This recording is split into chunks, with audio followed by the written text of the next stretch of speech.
Camps mark करानी है, इसलिए कि ड्यूरिंग थंडर जो है सबसे पहले हमें उनको अपनी सरकारी बिल्डिंगों में लेकर जाना पड़ता है।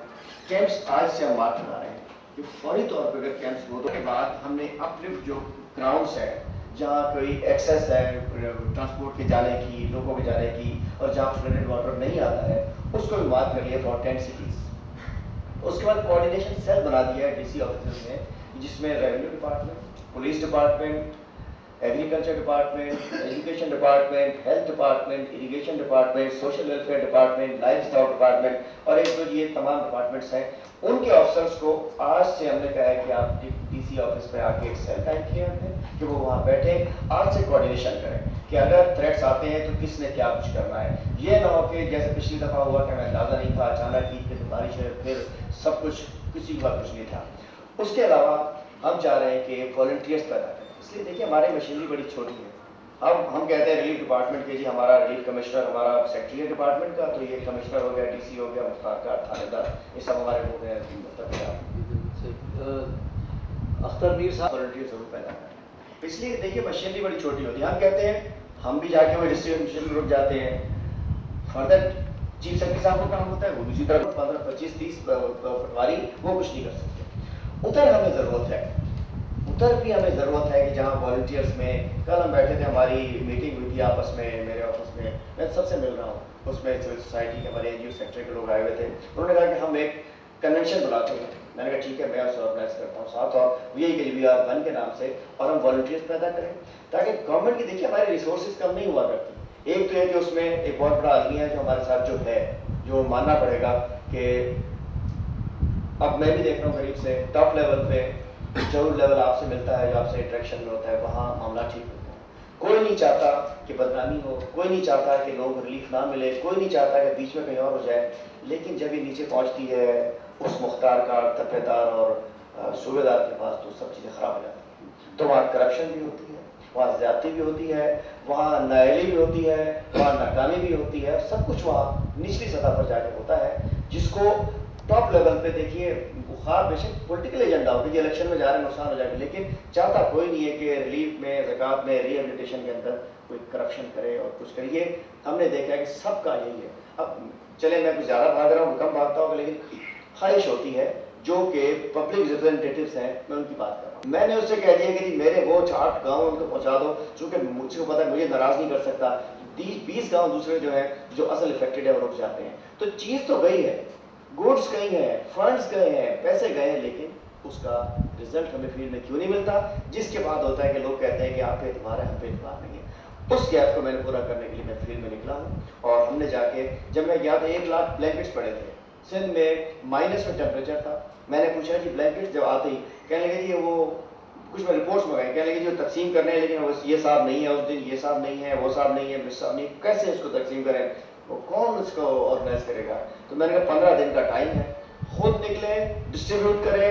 मैं खुद जाके मैंने 1 लाख कंबल 15 दिन में डिस्ट्रीब्यूट करवा। तो इसी इशू पे मैं चाहता हूँ कि इस दौरान कई ऐसी बातें मुझे पता चली कि जी हमारे पास फूड की शॉर्टेज थी, लेकिन मुझे वर्ल्ड फूड प्रोग्राम वाले मुझसे मिलने हैं। उन्होंने कहा कि बात 30,000 मेट्रिक टन हमारे पास फूड पड़ा था सिंध के लिए, जो हमें मना कर 12 में फूड की जरूरत थी, वो प्लानिंग से वापस भिजवा दिया। पिछले साल से जून में रिक्वेस्ट डाली गई थी कि जी हमें हैदराबाद, कराची और सखर में मोर देन 2 बिलियन से ज़्यादा उसका 2 मिलियन डॉलर से ज़्यादा उनका एक अमाउंट था, उससे ज़्यादा उन्होंने कहा हमें रिलीफ एंड रेस्क्यू सेंटर्स बनाने हैं, वेयर हाउसेज बनाने हैं। आज 1 साल हो गया हमने उनकी जगह नहीं दी, जबकि जगह हमारे पास रहनी थी, सिंध गवर्नमेंट के पास रहनी थी। वो कहते हैं मैं आप लोकेट कर दें, हम आपको वेयर हाउसेज और रेस्क्यू सेंटर्स बना के आपके हवाले कर दें ताकि 2012 में काम आए। 1 हफ्ते पहले मैं थोड़ा बता रहा हूँ कि कैसे, और आपसे मैं चाहूँगा इसी चीज़ को सामने रखते हुए कि मैंने उनको 1 हफ्ते पहले मेरे पास आया, उनका कंट्री डायरेक्टर, कल मैंने कमिश्नर साहब को अपने पास बुलाया, उनकी प्रोविंशियल चीफ को बुलाया, मैंने कहा ये जगह है, कब उसने कहा 1 हफ्ते में ज़मीन ले लें, और फौरी तौर पर प्लान उनके हाथ में पकड़ाया, हैदराबाद कमिश्नर को बुलाया, 1 हफ्ते में उन्हें ज़मीन मिल जाएगी। अब ये सब चीज़ें हम ले सकते थे, लेकिन क्या है कि हम इस काम, मैं कहता हूँ ठीक है ब्यूरोक्रेटिक अप्रोच, रेड टेप इन कामों में नहीं होनी चाहिए। ज़कात, रिहेबिलिटेशन, रिलीफ, जहाँ मुतासरीन हो उसको हमें अलग स्टाइल से लेना चाहिए। इसी मैंडेट के साथ मैं मौजूद हूँ, और रिलीफ डिपार्टमेंट एक इशू है कि जी हमारा रोल क्या है, या इस जगह सवाल यहाँ आया नहीं, हर जगह आता है, तो इसलिए यहाँ इस सवाल को खुद ही कर रहा हूँ मैं कि आपका क्या रोल है, पीडीएमए का क्या रोल है। बड़ा क्लियर रोल है पीडीएमए का। काम इटसेल्फ फॉर डिजास्टर मैनेजमेंट भी है और उनका कोऑर्डिनेशन जो है वो उनका काम है, लेकिन रिलीफ एक एक्ट के तहत एक इदारा है जिसके पास अपनी कैपेसिटी है, जिसके पास अपने फंड्स भी हैं। और उसमें मिसाल ये है कि भोजा का वाक़या होता है, हम जाते हैं, हम सारे तासरीन को लेते हैं, इस्लामाबाद जाता हूँ, मैं आर्चरी में रहता हूँ सारे दिन, बॉडीज़ को लेके आता हूँ, वापस देता हूँ। मटियारी में ये होता है, ब्रीच होता है, हम वहाँ जाते हैं, कैश देता हूँ 5 मिलियन उनको, जाएँ उनको फूड दें, वो मैं करता हूँ। एक जगह एक्सीडेंट होता है, 9 लोग कैनाल में गिर के मर जाते हैं। मतलब रिलीफ का बड़ा खुला काम है, हर फील्ड में हम इकट्ठे काम कर सकते हैं। आप लोगों को किसी जगह सरकार की वजह से, जब तक मैं हूँ, 1 महीना 2 महीने 3 महीने, ज़्यादा 5-6 महीने, और अल्लाह ना करे कि हमें ज़रूरत पड़े रिलीफ के अंदर, दुआ करें तो इंशाल्लाह हम इससे मुसीबत से, हम मुसलमान हैं, जान छुड़ा भी सकते हैं। वो के थ्रेट्स हैं, WHO से हमारा रब्ता है, जब एक्चुअल फिगर्स आने के बाद जो है वर्ल्ड मेट्रोलॉजी ऑर्गेनाइजेशन जो उनसे भी रब्ता है।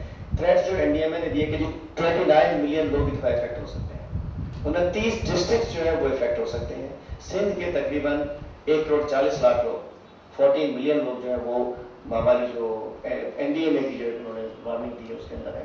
तो सूरत हाल तो ये है कि 2010 में जो हुआ और 2011 में हुआ, इस दफा वो दोनों चीजें होने जा रही हैं। अल्लाह ना करे ऐसा ना हो, और हम मुसलमान हैं, हम उम्मीद भी रखते हैं कि इंशाल्लाह नहीं होगा, लेकिन हमें तैयारी जरूर करनी है। उस पर रिलीफ डिपार्टमेंट, सीएम साहब से मेरा ठीक कोऑर्डिनेशन है, कोई इशू नहीं है।